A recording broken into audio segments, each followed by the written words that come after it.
안녕하세요. 저는 간섭 많은 시누이 때문에 이혼을 해버린 이혼녀입니다. 다들 이혼까지를 결혼의 끝이라고 보고서 결혼하는 사람 없을 거라고 생각을 해요. 그래서 다들 어디까지 참고 살 수 있는지가 좀 궁금합니다.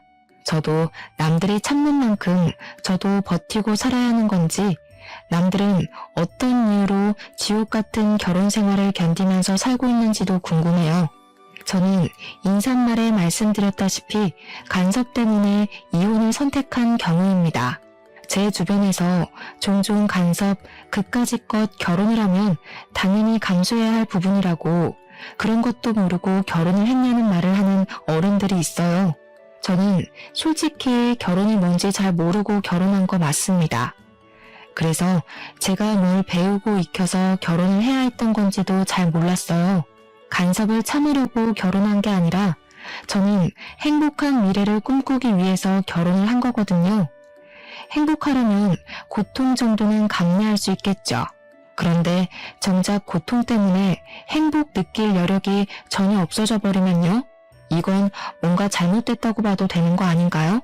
간섭이란 건 친가족한테 들어도 스트레스가 되는데 처음부터 경계심을 갖고 마주해야 되는 시댁에서 간섭이 오잖아요?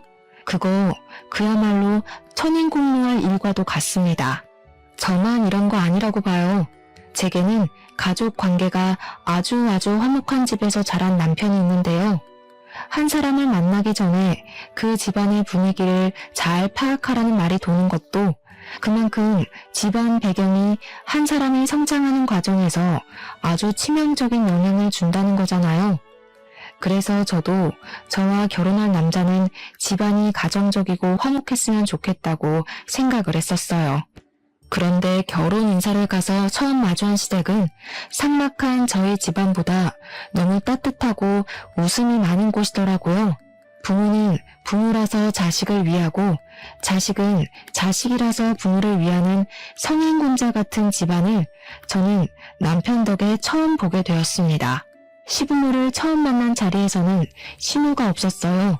단란하게 넷이서 식사를 하면서 남편이 어떻게 자라왔는지, 얼마나 정이 가득한 집안인지를 듣는 시간을 가졌었습니다. 우리 딸이랑 아들은 나이 차이가 많이 나서 싸우고 말고 할 것도 없었어요. 이미 우리 딸이 동생을 자기 조카 보듯 아들 보듯 그렇게 나 대신 키웠는데 누나가 그렇게 헌신해주니 아들도 알아서 누나한테 잘하고 그렇게 컸어요. 나랑 우리 바깥 양반은 아무것도 한 게 없었을 정도라니까. 애들이 알아서 잘 커주니 얼마나 고마운지 몰라요. 지금도 남매끼리 우애가 깊어서 어디 가서 이런 소리 자랑하면 다들 놀라더라고. 여자 남자 형제는 다 큰 성인이 되면 서로 얼굴도 잘 안 보고 산다고 하던데, 그런 집안에 비하면 우리 집안이 유별나긴 해요. 그래도 피를 나눈 혈육인데 서로 안 보고 살면 얼마나 아쉬운 일이겠어요. 당연하지. 같이 자란 가족인데 안 보고 살면 되나?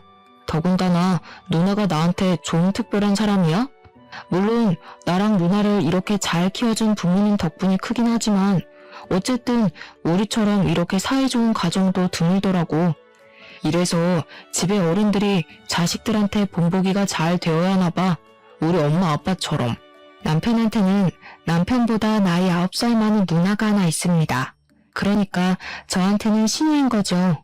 시부모 말로는 신우가 평소 남편을 키우다시피 자랐다고 합니다. 실제 남편은 시부모의 사랑보다 신우의 사랑을 더 크게 느꼈다고 했어요.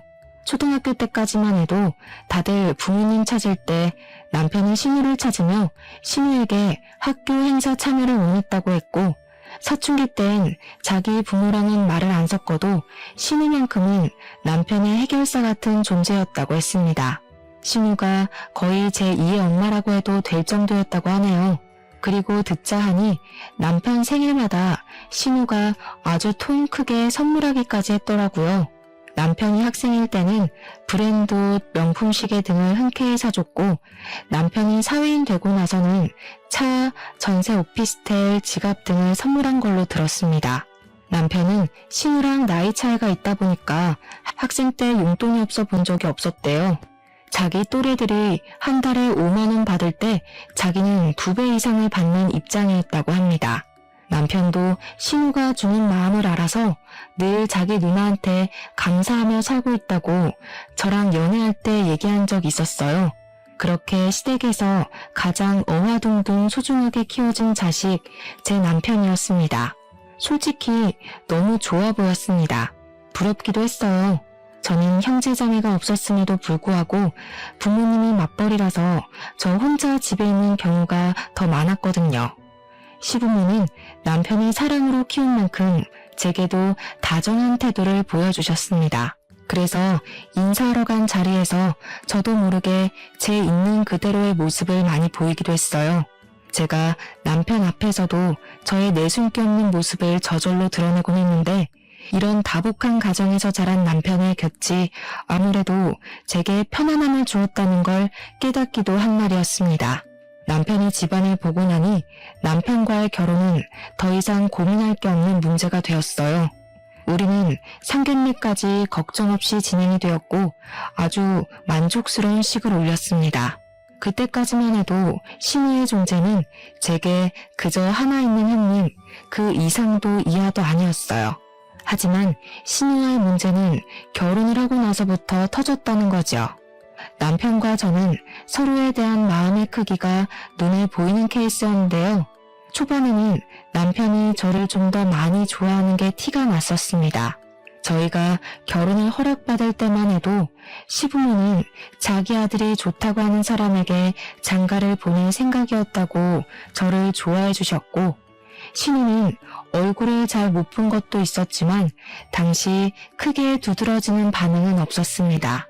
이제 와서 다시 생각해보면 신우가 무반응이었던 이유는 자기 동생과 갈등을 만들고 싶지 않아서 자기 동생의 뜻을 거스르지 못했던 것 같네요. 어쨌든 남편은 제게 푹 빠진 후로 점차 시댁을 소홀히 하기 시작했었어요. 그건 결혼을 하고 신혼 때에 좀 심했습니다.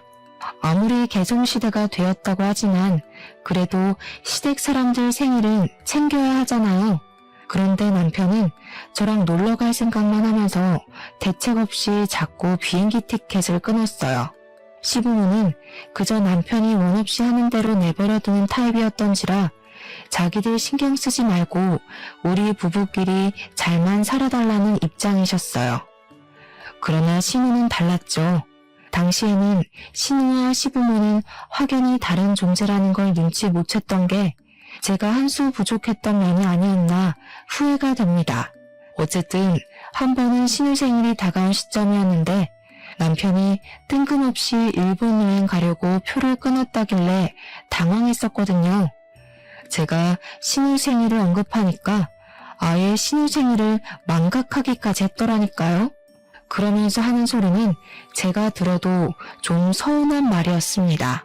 뭘 누나까지 챙겨. 내가 알아서 돈 붙여주면 돼. 누나 원래 낯간지럽게 기념일 챙기는 거 안 좋아하거든. 내 돈 지금 자기한테 쓰는 걸로도 모자라. 배우자 생겼는데 다 큰 누나 챙길 여력이 어딨겠냐? 나 이미 누나한테 생일 선물 안 준 지 오래됐는데. 남편은 신혼 때뿐만 아니라 저를 알게 된 후부터 점차 신우의 관심에 대응을 소홀히 하고 있었더라고요. 이건 저도 그날 물어 처음 알게 된 사실이었습니다. 신우한테 아낌없이 돈을 쓰던 남편은 저를 만난 후로 그 해픈 마인드를 제게 베풀기 시작했어요. 남편의 돈과 시간은 전부 제 몫이 되었다는 거죠. 사실 이때만 해도 저는 그게 당연하다고 생각했습니다. 아무리 우애 좋은 남매였다고 해도 각자 가정이 생기면 우애도 적당해야 되는 거잖아요. 남편이 자기 누나에게 소홀해지고 제게 관심을 쏟는 건 결혼할 사이에 솔직히 당연한 거 아닙니까? 그래서 저는 이 문제로 훗날 이혼을 하게 될 줄은 상상도 못했습니다. 신우 때문에 제가 한 여자에게서 남편을 뺏은 상간녀 같다는 생각을 처음 해봤어요. 신우는 시댁에서 같이 지내고 있는 처지였는데요. 갈 때마다 마주치는 건 아니었어도 한 번씩은 봤었단 말이죠. 그런데 몇 안 되는 만남마다 제 기분이 이상하리만치 찝찝해졌어요. 올케는 혹시 술 좋아하는 편인가? 좀 활동적이야? 평소 기가 센 편은 아니지? 연애하면서 내 동생이랑 몇 번이나 싸워봤어? 제게 뭐 적대적으로 묻는 건 아니었고요. 그냥 순수한 말투로 좀 솔직하게 궁금해했던 걸로 기억이 나요. 신우의 직설적인 질문이 좀 얼떨떨하긴 했지만 대답 못할 것도 없어서 저 또한 솔직하게 말을 했죠. 술 원래 안 좋아하고 집에서 노는 걸 즐기고 기세다는 말은 살면서 한 번도 못 들어봤고 남편이랑은 다툰 적이 없다고요. 그랬더니 신우가 방긋 웃으면서 제게 착하다고 말했었습니다. 저도 나이가 30대였는데 누가 머리를 쓰다듬으니까 기분이 오묘하더라고요.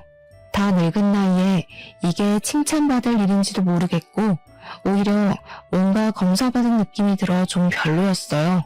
하지만 그 정도까지만 제 신경을 조금씩 긁었지 더 과감하게 선을 넘는 짓은 안 하더군요. 시댁에서 마주칠 때마다 남편과의 관계를 묻길래 솔직히 선을 넘어도 진작 넘겠구나 예측했었거든요. 어쨌든 그 뒤로 신우는 제게 착하다는 말을 입에 달고 살았습니다. 처음에는 저를 좋게 봐주시는구나 싶어서 그런 가벼운 칭찬도 감사하기만 했는데 반복적으로 듣다 보니까 이게 칭찬보다는 생활 비슷하게 들리더라고요. 역시나 다 이유 있었던 거였어요. 사람이 이렇게 교활한 짓을 할 수도 있다는 걸 저는 전혀 생각도 않고 있었습니다. 당장 생각나는 사건의 시작을 떠올려 보니 제가 모처럼 출근을 안 하고 쉬고 있는 날이 기억나네요. 그날은 아침부터 갑자기 신우가 들이닥쳤는데요. 제가 그때 아직 자고 있던 중이었습니다. 남편도 제가 쉬는 날인 걸 알고 있었고 쉬는 날에는 제가 늦잠 자는 걸 좋아한다는 것도 알고 있었어요. 그런데 여행 가는 경우 아니면 쉬는 날엔 제게 일찍 전화하지도 않던 남편이 갑자기 저를 깨우더라고요. 그러면서 하는 말은 신우가 찾아왔으니까 인사를 하라는 말이었습니다. 뭔 신우? 당시 제가 잠결에 들은 말이라 그저 꿈을 꾸는 줄만 알았어요. 하지만 신우가 곧 찬바람을 묻히고 온 옷차림 그대로 우리 안방까지 들이닥쳐서는 커튼을 치는 바람에 제가 눈살을 찌푸리며 일어나게 되었어요. 옳게 해가 충천에 떴어. 애도 아니고 아직까지 뒹굴고 있으면 어떡해? 새댁이 됐으면 새댁답게 쉬는 날 남편 밥도 일찍 챙겨주고 집안 정리도 좀 하고 그래야지.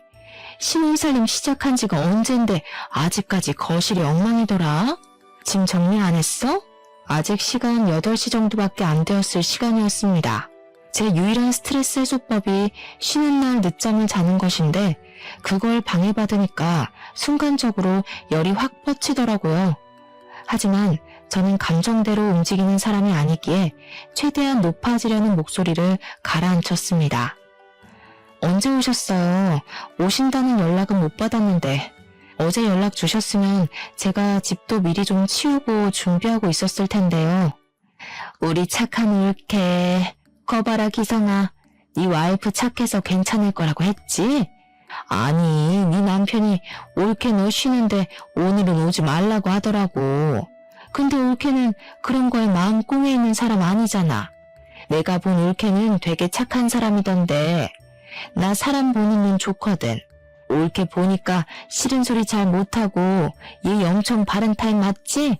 신우는 그날도 어김없이 저를 칭찬했는데 그 소리를 들으니까 알겠더군요. 저더러 착하다고 그리 입에 달고 살던 이유가 뭔지 이때 처음 느꼈습니다.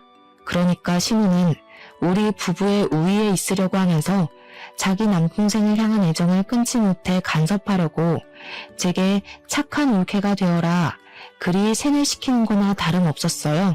나쁘게 돌려 해석하면 자기 하는 짓에 입 닫고 토달지 말라는 뜻과도 같았죠. 물론 그것이 제 신경을 긁긴 했어도 분위기를 뒤집어 엎을 만큼 자극적인 건 아니라서 무시하고 넘겼습니다. 우선은 남편이 저질러 놓은 판을 해결해야 했어요. 제게 상의도 안 하고 신우를 집에 들인 남편에게 무척 화가 났지만 그건 눈앞에 닥친 상황을 끝낸 다음에 논하기로 하고 미뤄야 했습니다. 우리 집에 온 시댁 식구부터 대접을 해드려야 할 것 같아서 겨우 씻고 나왔는데 신우가 먼저 나서서 뚝딱뚝딱 아침을 준비하고 있더라고요. 그러더니 제가 씻고 나온 걸 알고는 저한테 이거 어디 있냐 저거 어디 있냐 질문을 많이도 했습니다. 조금만 찾아보면 어렵지 않은 곳에 다 있는데도 신우는 눈앞에 가위마저 어딨냐고 제게 꼬치꼬치 말을 걸었어요. 아유 안 되겠다. 내 집 아니라서 뭘 못하겠네. 집주인이 아침 준비 좀 해야겠어. 괜히 살림 주인 대신 나섰다가 올케한테 미움받으면 안 되니까. 나는 저기 물러나 있을게. 참, 내가 꽃게 사왔거든? 기성이가 꽃게탕 좋아하잖아. 이참에 올케 요리 실력도 좀 볼까? 아, 농담이니까 긴장하지는 말고. 그러면서 신우는 남편 있는 거실로 조르륵 나가서는 남편 머리에 지어진 까치집을 귀여워하고 있었습니다. 사이 좋은 남매 참 많이 부러워했었는데 저건 부러운 걸 별개로 재수가 없더라고요. 게다가 제가 꽃게를 씻는 동안 신우 혼자서 뭘 뚝딱뚝딱 거리고 있길래 기초공사라도 만들어 놓은 줄 알았더니 정작 손질된 건 아무것도 없었어요. 황당해서 남편이랑 신우 있는 곳을 몇 번이나 돌아봤더니 남편이 앉아서 제 눈치를 좀 보더라고요. 남편은 저를 하도 많이 관찰한 사람이었던지라 제 눈썹이 올라가기만 해도 제가 무슨 기분을 느끼고 있는지 다 아는 사람입니다. 아니나 다를까 제가 지금 굉장히 불쾌한 상태라는 걸 남편이 눈치챈 것 같더라고요. 저한테 오려는 남편이 엉덩이를 떼는 걸 봤는데 신우가 갑자기 남편한테 용돈을 주는 바람에 다시 엉덩이를 붙여안게 되었습니다. 신우는 남편에게 30만 원 가량을 주면서 올케랑 옷 한 벌 해입으라고 선심을 보이고 있었어요.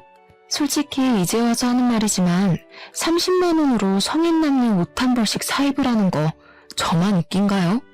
굉장히 대단한 용돈을 주는 것처럼 당당하게 봉투를 건네길래 저는 우리끼리 브랜드 점퍼나 하나씩 사입으라고 돈 좀 꽤나 주는 줄 알았습니다. 30만 원이면 그냥 보세옷 사라는 거예요. 차라리 그 돈으로 맛있는 거 사 먹으라고 했다면 그 30만 원의 가치가 좀 더 높게 보였을지 모르겠네요.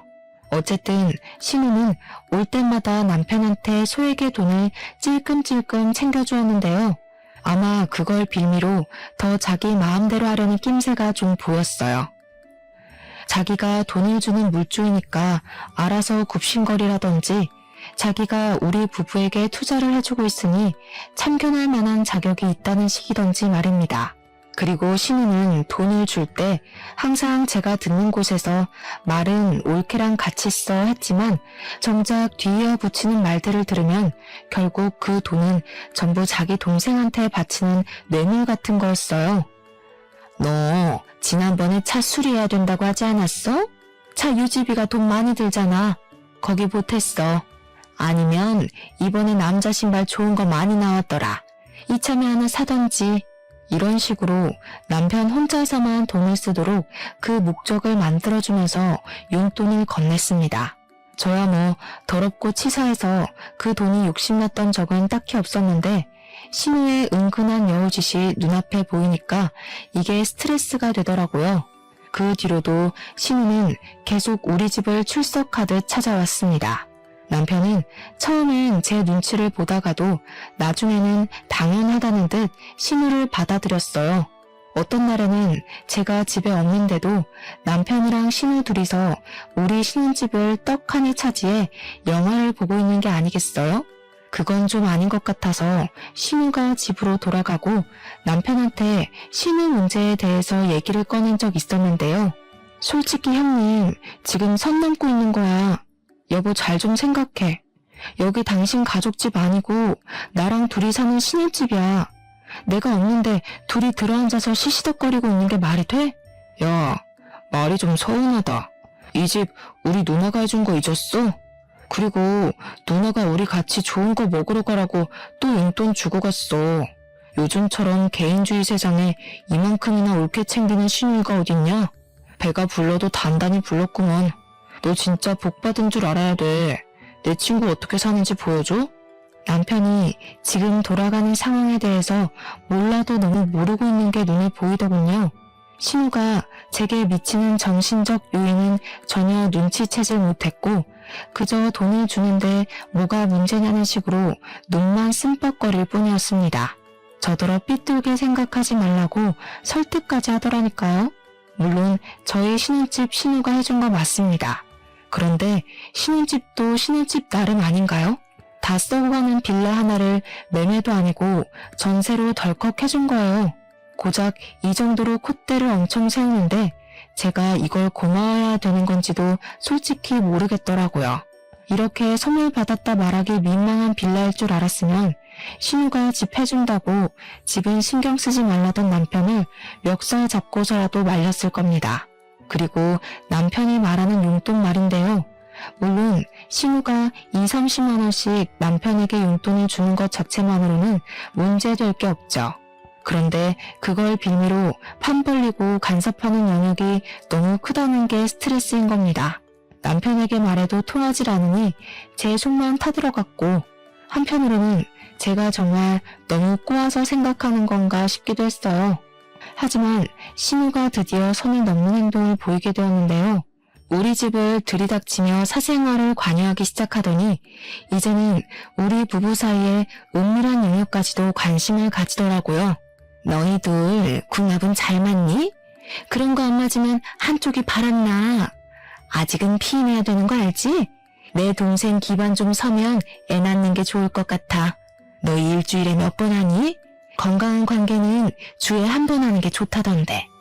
내 동생 피곤할 테니까 달에 한 번으로 줄이자. 그렇잖아도 신우 행실에 작게 스트레스가 쌓여가고 있었는데 이런 사사로운 영역까지 신우의 간섭이 닿으니까 더 쉽게 예민해지더라고요. 그날 퇴근하고 온 남편한테 속에 응어리를 시시콜콜 풀었더니 남편도 신우가 너무 깊은 부분까지 간섭하니까 당황하긴 했나봐요. 제 말에 표정이 굳어지는 거 있죠? 그러면서 자기가 입장 표명을 확실히 해야겠다고 신우랑 당분간 연락을 끊겠다고 하더군요. 그래서 남편이 신우에게 난생 처음 따끔하고 단호하게 경고를 한 것 같았어요. 대충 그간의 사사로운 간섭에 대해서 멈춰달라고 했겠죠. 우리 일이니 우리가 알아서 하겠다. 뭐 그런 식으로 했겠죠. 뭐라고 했는지는 안 물어봐서 자세히 알지는 못합니다. 그러나 문제는 이제부터 하나둘씩 폭발하게 되었는데요. 한날 근무 중인데 자꾸 전화가 오길래 봤더니 신우한테서 온 거더라고요. 받을 수는 있었지만 잔소리할 게 뻔했기에 일부러 안 받았거든요. 그러니 전화가 수도 없이 울리더라고요. 집요함이 아주 독했습니다. 그렇게 제가 퇴근할 때까지 수백 통이 제 전화의 부재중으로 떴고 마지막엔 문자 하나가 딱 날라와 있더군요. 어디 딴 데로 새지 말고 집에 바로 기어 들어오라는 문구였죠. 그날은 귀가하기 전부터 이미 숨이 턱턱 막히더라고요.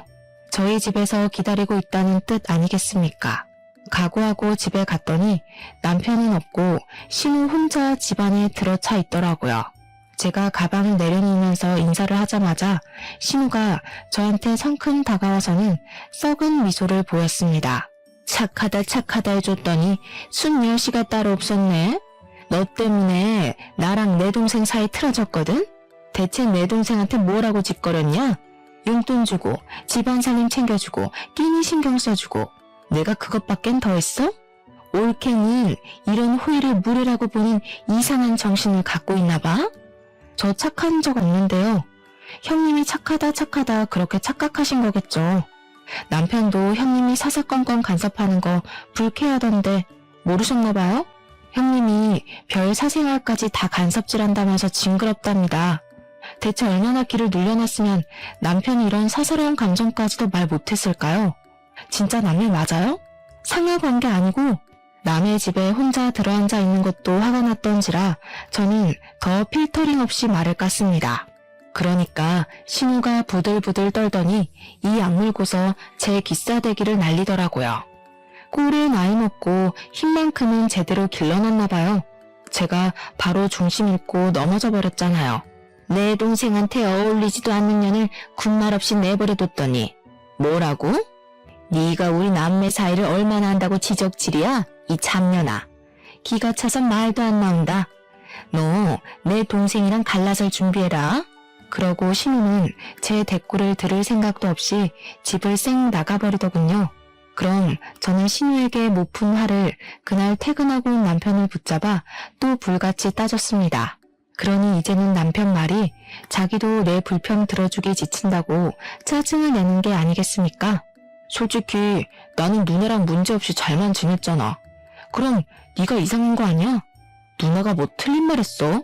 용돈 준 거 맞고 우리 맞벌이 하니까 끼니 신경 써주는 것도 고마운 거고 살림살이 신경 써야 될 마누라가 바깥을 놔두니까 누나가 대신해서 관리해주겠다는데 뭐가 그렇게 불만이야? 오히려 네가 누나한테 고맙다고 돈을 줘도 시원찮을 판이거든? 등신 같은 놈. 지 누나 치마폭에 가려서 앞 못 보는 줄도 모르네. 다 큰 새끼가 누나한테 우쭈쭈 받는 걸 사이좋은 거라고 생각하고. 진짜 우습다. 형제자매 없는 게 이렇게 서러운 적은 또 처음이야. 있었다면 네가 이 잡치는 내 기분을 개미 똥만큼이라도 느껴봤겠지? 집안 화목한 거랑 애정 과잉은 다른 건데 내가 널 잘못 봐도 한참을 잘못 봤다. 말 다 했냐? 누나가 너랑 갈라서라는 거 겨우 비니 맞춰서 달래놨더니 말 그딴 식으로밖에 못해? 내가 평소에도 너 때문에 누나 앞에서 얼마나 곤란한지 알아? 나한테 누나는 부모님이나 다름없는 존재라고 했잖아. 부모랑 다름없는 거지. 그게 진짜 부모님이냐? 그리고 비위를 왜 맞춰? 누가 맞추래? 누나 부하이면 부하답게 누나가 시키는 대로 해. 네 누나가 너랑 나 갈라놓고 싶다잖냐. 난 더 이상 그 여자한테 놀아나기 싫으니까 너 혼자 평생 누나 손바닥 위에서 주물럭거려줘라. 그러면서 제가 먼저 이혼 제안을 했더니 버럭하던 남편이 순간 흠칫하더군요. 남편은 제가 먼저 이혼을 요구할 거란 생각을 안 했던 것 같았어요. 그러거나 말거나 저는 그대로 돌아섰고 남편이랑 저녁도 먹지 않았습니다. 그날 우리는 각방을 쓴 뒤 다음날 이혼 서류를 준비하려고 했어요. 그런데 참 고맙게도 신우가 아침 일찍 출석해서 우리 집 초인종을 눌러주더라고요. 원래는 신우가 우리 집 비번도 알고 있는 것 같았는데 제가 새벽에 몰래 번호를 바꿔놨거든요. 남편이 우리 이혼하는 거 신우한테 말했을 거고 그러면 이렇게 무작정 찾아올 것 같았으니까요. 이혼할 마당에 더 이상 제게 형님 되는 사람도 아니고 달가운 손님도 아니라서 저는 초인종 소리를 못 들은 척 출근 준비만 했는데요. 그러니 남편이 양치를 하다가 후다닥 나가서 문을 열어주더라고요. 어머머, 집에 사람이 없니? 왜 씻다 말고 나와서 문을 열어? 집에 개념 없는 여자가 살고 있으니까 이렇게 남자가 고생을 한다. 우리 기성이 바쁜데 여자까지 잘못 만나서 이게 뭔 고생이야? 불쌍한 내 새끼. 남자가 대문 열면 안 되는 법이 신우만의 법전에는 있나 봅니다. 어쨌든 신우가 아침 대바람부터 찾아온 이유는 역시 저희 이혼 때문이었어요. 고맙게도 직접 이혼 서류를 챙겨왔더라고요. 굳이 제 수고를 들이지 않아도 되었잖아요. 그 친절함에 감동해 눈물이 날 뻔했습니다. 신우는 오자마자 합의 이혼을 하고 이래라 저래라 또 명령질을 하기 시작했는데요. 내용이고 뭐고를 떠나서 목소리가 그냥 진짜 듣기 싫었어요. 근데 남편은 역시나 누나 말이 법이라고 보는 사람이라 신우가 시키는 대로 도장을 찾아오고 볼펜을 찾아오고 아주 충성스러웠습니다. 그 모습을 지켜보는데 그동안 제가 남자랑 산 건지 남아랑 산 건지 헷갈리더군요. 뭐 그러거나 말거나 저는 일단 출근이 바빠서 준비만 하고 있었어요. 그러니 신우가 그런 저를 얌전히 내버려둘 수 있겠습니까? 올케?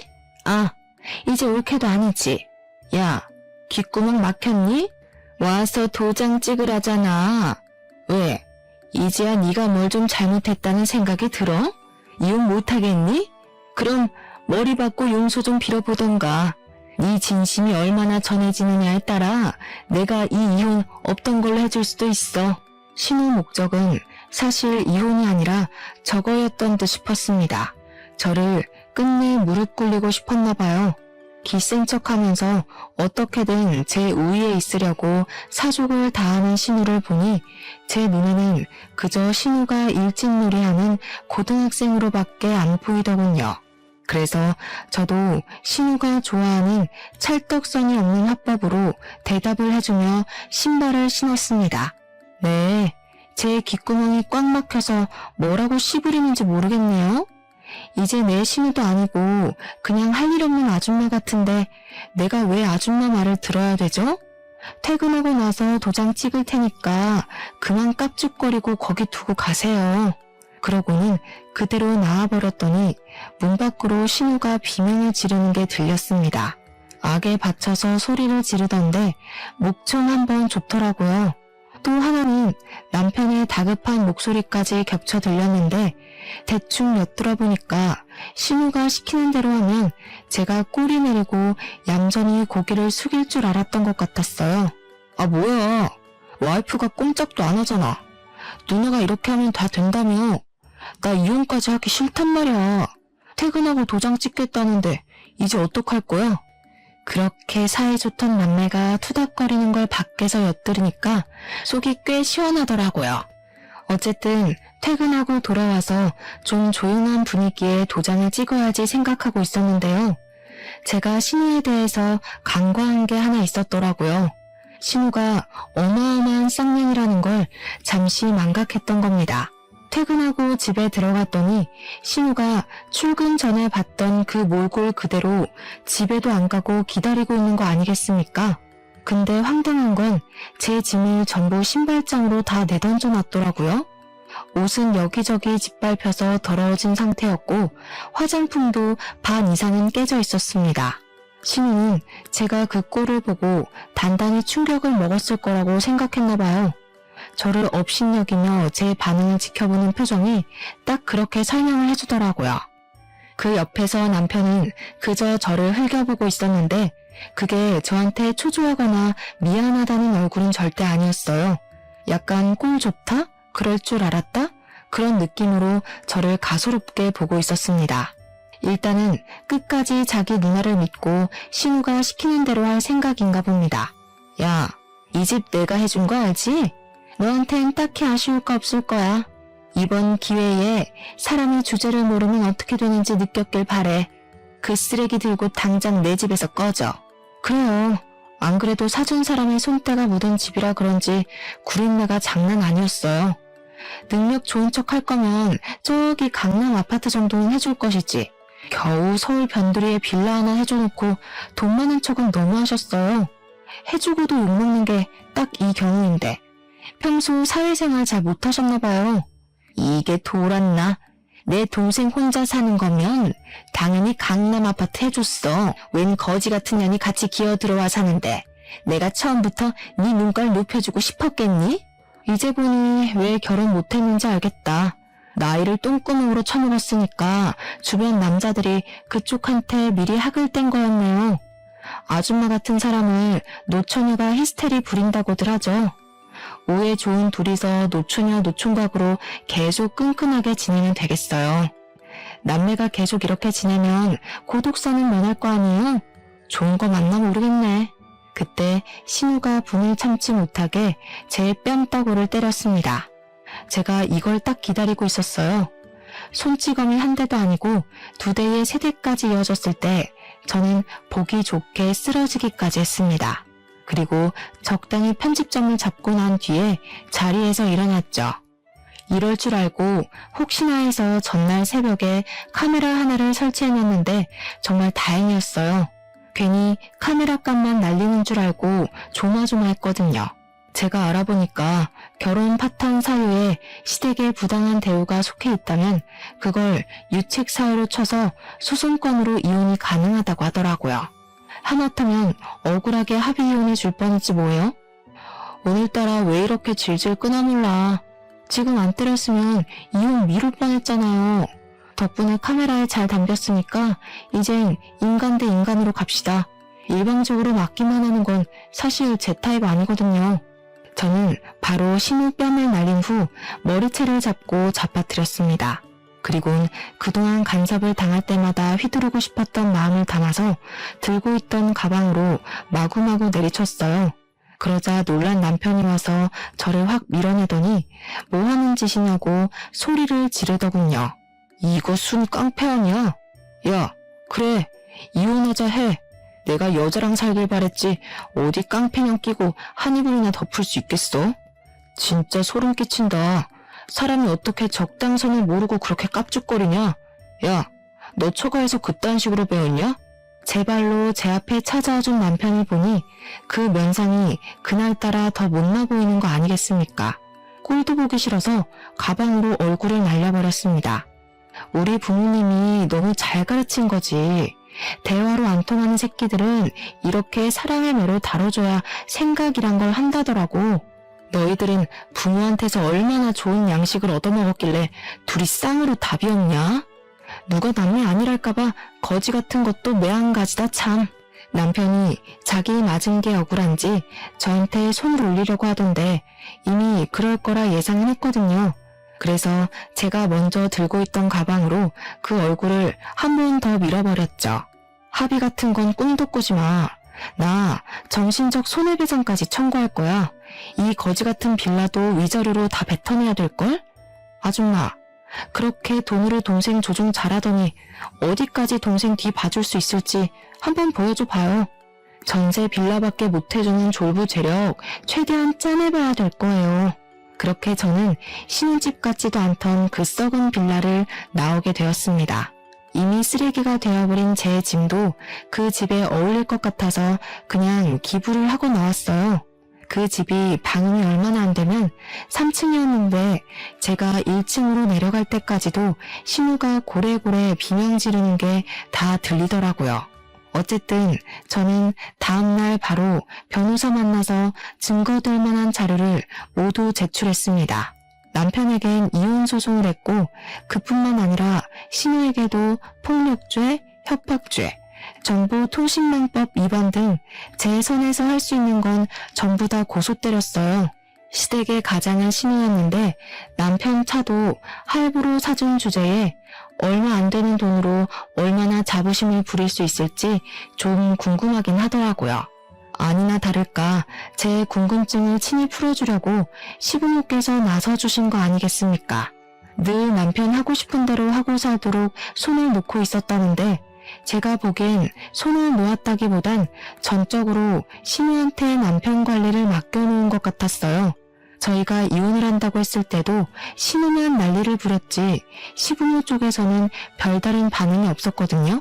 그런데 신우로 해결이 도둑 나버리니까 시부모가 뒤늦게야 나설 모양이더라고요.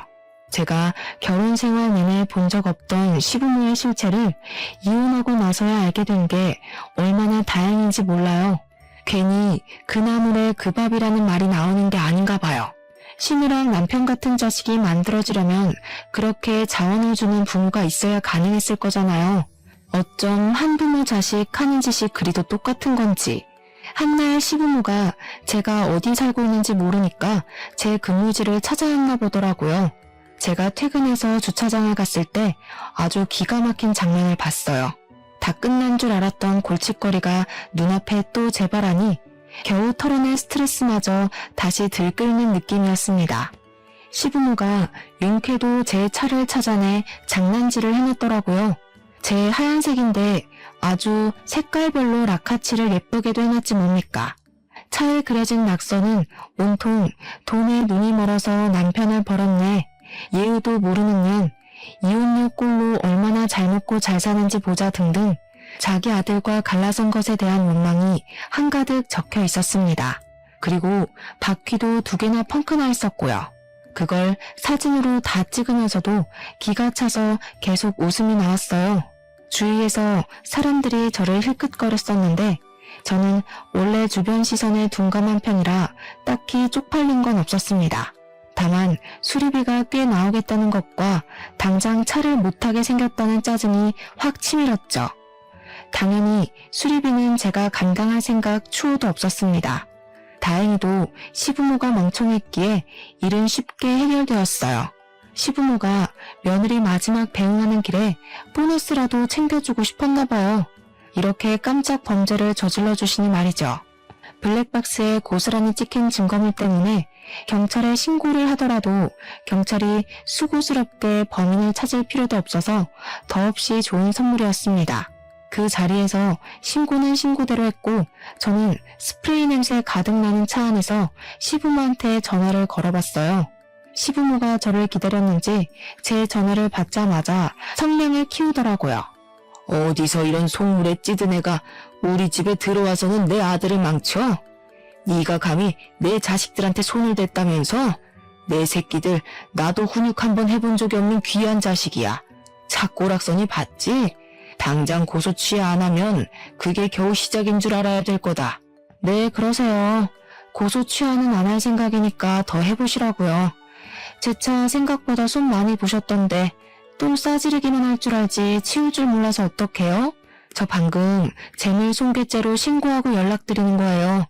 이미 청구된 돈이 많아서 등골 빠졌을 텐데 제 차까지 해결하려면 당분간은 쌀밥에 간장만 찍어 드셔야겠어요. 뭐야? 우리가 너더러 내 자식들 갖고 놀라고 결혼시킨 줄 알아? 감히 어른까지 협박하고 말이야. 어디 신고해봐라. 우리라고 신고 못할 줄 아냐? 내 새끼들 건드린 죄값은 내가 평생 눈 감을 때까지 쫓아다니면서 치르게 할 거야. 그렇게 아끼는 자식들인데 발목을 더 붙잡으시면 어떡해요. 그러니까 생각을 하시고 일을 저질렀어야죠. 다 늙어서 유치하게 낙서가 뭡니까 낙서가. 제가 경찰한테 친히 그쪽 집 주소 알려줘서 곧 찾아갈 거예요. 옷 따뜻하게 입으시고 자식들 손잡고서 경찰 선생님들 따라가세요. 화목한 가정에서 다 같이 건강하게 자란 식구들인 줄 알았는데 이렇게 부작용이 있을 수도 있다는 건 정말 몰랐습니다. 결혼하기 전에 시댁 방문을 많이 해봤더라면 제가 결혼이란 실수를 안 저질렀겠죠? 시부모가 자식을 너무 과잉 사랑하는 게 문제이긴 했지만 한편으로는 그게 장점이기도 했었는데요. 시부모가 자식의 뜻을 너무 존중해주는 덕에 저희 결혼 생활에 관심을 놓고 있었잖아요. 신우한테 자신들의 권한을 다 위임해서 보고받고 있었는지는 모르겠다만 신우 한 사람이랑만 실랑이를 벌였던 건 불행 중 다행인 점이 아닌가 뒤늦게 그런 생각이 들었어요. 아무튼 저는 그 일이 있고 9개월이 지난 현재 일상생활을 완벽히 복구하였습니다. 제 인생에 결혼이 있긴 있었나 싶을 만큼 싱글의 삶을 너무 만족스럽게 살고 있어요. 결혼도 한 번 갔다 오니까 두 번까지는 환상이 안 생기더라고요.